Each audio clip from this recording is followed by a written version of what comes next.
पिछले एपिसोड में नंदिनी की सहेली आशा को लड़के वाले देखने आए थे। जब लड़का लड़की एकांत में जाकर बात करने लगे, तब लड़के ने आशा को अगली पढ़ाई के बारे में पूछा, जिसके बारे में आशा पूछने वाली थी।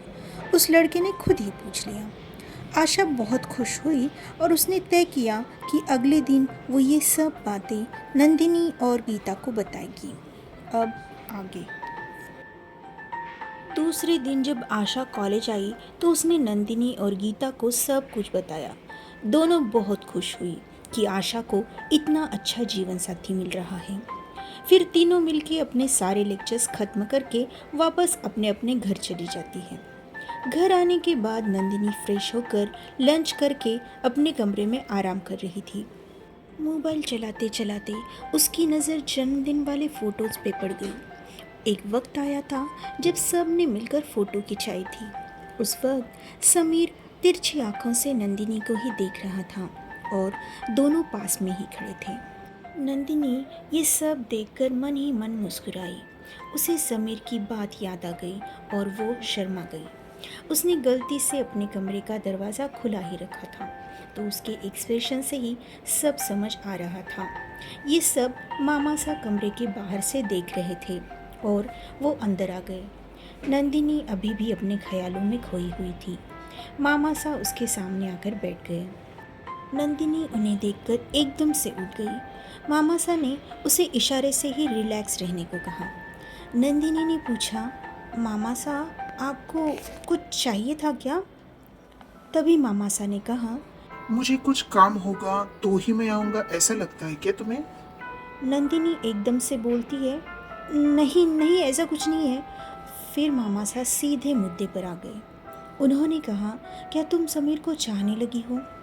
अचानक पूछे गए इस सवाल से नंदिनी बौखला गई और वो हकलाते हुए कहने लगी, नहीं ऐसी कोई बात। मामा सा ने उसकी बात काट कर बोला, गुड़िया, मुझे पता है तुम दोनों एक दूसरे को चाहने लगे हो। मैंने तुम्हारी वॉशरूम वाली बातें सुन ली थी और तुम्हारे डांस परफॉर्मेंस को भी अच्छे से देख लिया था। अब नंदिनी कुछ बोल नहीं सकी। वैसे भी मामा सा उसके दोस्त जैसे ही थे। वो बहुत सी बातें मामा सा से शेयर करती थी, इसलिए उसने हाँ में सर हिलाया। मामा सा खुश होते हुए कहने लगे, मुझे पता था। मैंने उस दिन से ही तुम दोनों को नोटिस किया था जिस दिन पहली बार समीर घर पर आया था। तुम दोनों एक साथ बहुत अच्छे लग रहे थे और मुझे पूरा यकीन है समीर तुमको बहुत खुश रखेगा। वो सच में दिल का बड़ा साफ है। मामा सा आगे कहने लगे, लेकिन उसके साथ बहुत बुरा हुआ। एक तो उसकी शादी जिस लड़की से होने वाली थी वो शादी ही टूट गई और शादी टूटने के तुरंत बाद ही उसके माँ बाप का देहांत हो गया प्लेन क्रैश से। अब वो बिल्कुल अकेला है। अगर उसे तुम्हारी जैसी कोई जीवन साथी मिल गई तो वो सच में अपने आप को भाग्यशाली समझने लगेगा। मेरी ऑलरेडी समीर से बात हो गई है। मैंने उससे सारी बातें क्लियर कर ली है। उसका बिजनेस जयपुर में है। वो यहाँ पर भी एक कंपनी खोलने जा रहा है। बहुत जल्द वो कंपनी भी शुरू हो जाएगी। प्रोजेक्ट बड़ा है उसका, इसलिए थोड़ा टाइम लग सकता है। उसी प्रोजेक्ट की लीगल एडवाइस लेने के लिए वो मेरे पास यहाँ आया है। वो हमेशा यहाँ नहीं रहता। उसे जयपुर वाली उसकी मित्तल इंडस्ट्रीज भी संभालनी होती है, इसलिए वो कुछ दिन इधर और कुछ दिन जयपुर में आता जाता रहता है। मामा सा की बातें सुनकर नंदिनी पहले तो खुश हुई, पर उसके माँ बाप नहीं हैं ये सुनकर उसे बड़ा दुख हुआ। उसने तय किया कि वो समीर को कभी भी अकेलापन महसूस नहीं होने देगी। वो हमेशा उसका साथ निभाएगी।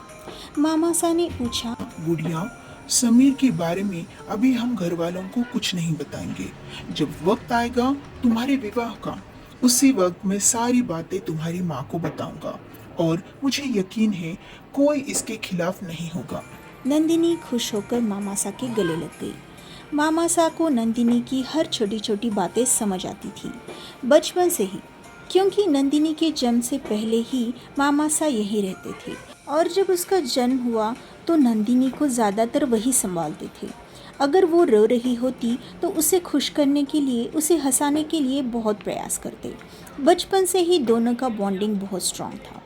छोटी छोटी बातें भी बचपन से ही नंदिनी अपने मामासा से शेयर करती थी। इसलिए जब उन्होंने नंदिनी की आंखों में समीर के लिए कुछ देखा, तब वो समझ गए कि समीर के अलावा नंदिनी को कोई और शख्स नहीं जज पाएगा। धीरे धीरे दिन आगे बढ़ रहे थे। आशा की जल्द ही एंगेजमेंट हो गई और उसके विवाह की तारीख भी तय की गई। गीता और नंदिनी आशा के लिए बहुत खुश थी। सब कुछ अच्छा चल रहा था। अब उनकी एग्ज़ाम्स भी ख़त्म हो गई थी। अब वो दिन भी आ गया जिस दिन आशा की शादी को सिर्फ 4 दिन बाकी थे। तीनों सहेलियों ने मिलकर बैचलर्स पार्टी रखी थी, जहाँ पर सिर्फ लेडीज शामिल थी। सभी औरतें मिलकर गाने लगी, नाचने लगी और बहुत एंजॉय करने लगी। अब आशा के संगीत का दिन था।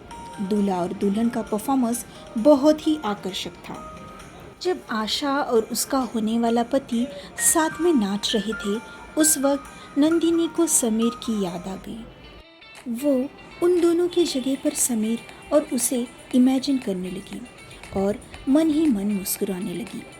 अब मेहंदी और हल्दी हो गई।